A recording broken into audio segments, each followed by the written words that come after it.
In this video, we will show you how to create a schedule for your auto attendant. Schedules determine when and how often menus should play. To create a schedule, click on the Schedule Summary option, then click the New button. Enter a name for the schedule. Ensure you do not use any spaces.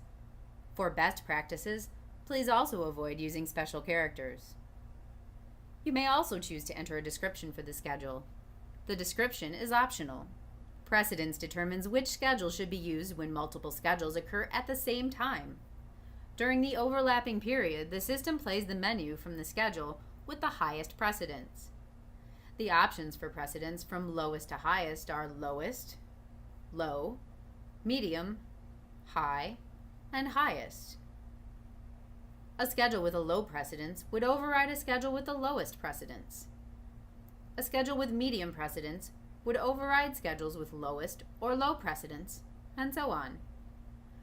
For more detailed information regarding precedence, please watch the support video on auto attendant schedule precedence. Under the time duration heading, set the time and dates for when the schedule should start and end.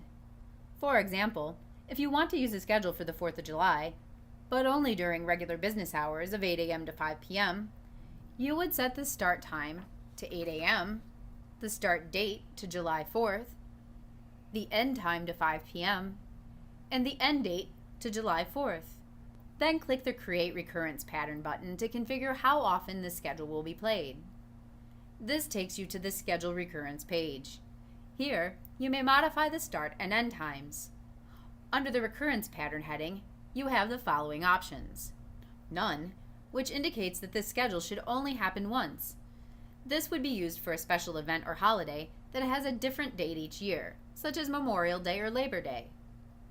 Daily, which allows you to choose if the schedule should happen every day or every other day, depending on the number in the box. You can choose the option for every weekday, which is Monday through Friday.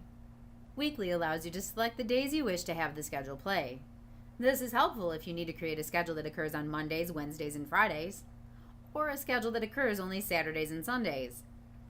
You may also choose to use this schedule every 2 weeks or 3 weeks, depending on the number set in the box. Monthly schedules allow you to use a schedule on the same date of each month or every other month.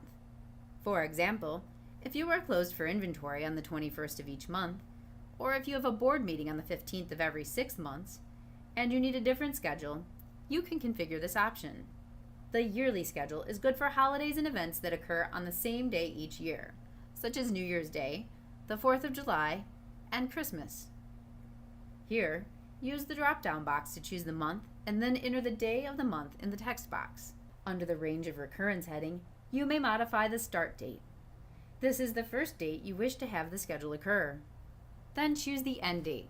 A schedule with a recurrence pattern of none does not need an end date, so that it may be set to no end date. The same may go for a holiday that recurs yearly. But you may set an end date for a monthly recurring meeting if the meetings are only going to occur once a month for the next 6 months. In that case, the end by date would be after the last meeting has happened and you no longer want the schedule to become active. Click the Save button to keep your recurrence changes and return back to the Create Schedule page. Under the Select the menus used in this schedule heading, you will need to click the Add Menu to Schedule button. You will be presented with all of the available auto attendant menus. Choose the menu that you wish to play during the scheduled time by placing a check mark in the box associated with the desired menu, then click the Next button. For Step 2, you will need to choose the menu that will be overridden. This should always be your default menu to ensure that your auto attendant performs as expected. Place the check mark in the Select column for the default menu, and then click Next. Review your changes, and then click the Save button to keep your new schedule. For more information about our products and services, please visit our support page at telesystem.us.